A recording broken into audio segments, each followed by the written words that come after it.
بھرپور طور پر یہ توقعات رکھی کہ اس میں پیش رفت ہو.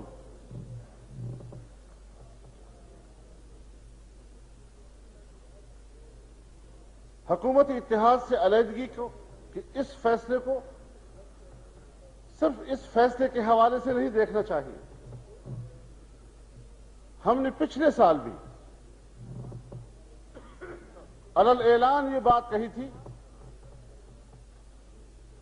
اور ہم نے 1-2 مہینے کا کی مہلت بھی دی تھی کہ اگر اس دوران اسلامی قانون سازی نہیں ہوتی، اگر اس دوران ہمارے معاہدات کے مطابق ہمیں مقاصد نہیں ملتے تو ہم الگ ہو جائیں گے. لیکن پھر جناب صدر مملکت نے بھی، جناب وزیر اعظم نے بھی ہم سے بات چیت کی، مذاکرات کیے اور اس پر عمل درآمد کے لیے یقین دہانیاں کی، اور ہم نے پھر ان یقین دہانیوں پر اعتماد کیا اور اس حوالے سے ہم آگے بڑھے. لیکن نتیجہ کیا نکلا؟ مجھے افسوس سے کہنا پڑتا ہے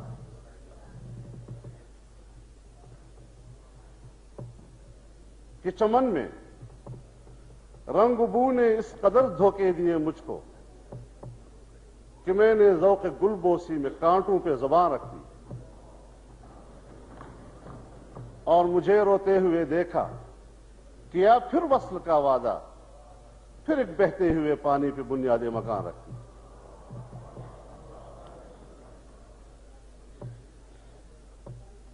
جناب چیئرمین، ہمیں اپنے وطن عزیز کی مشکلات کا ادراک بھی ہے اور احساس بھی ہے.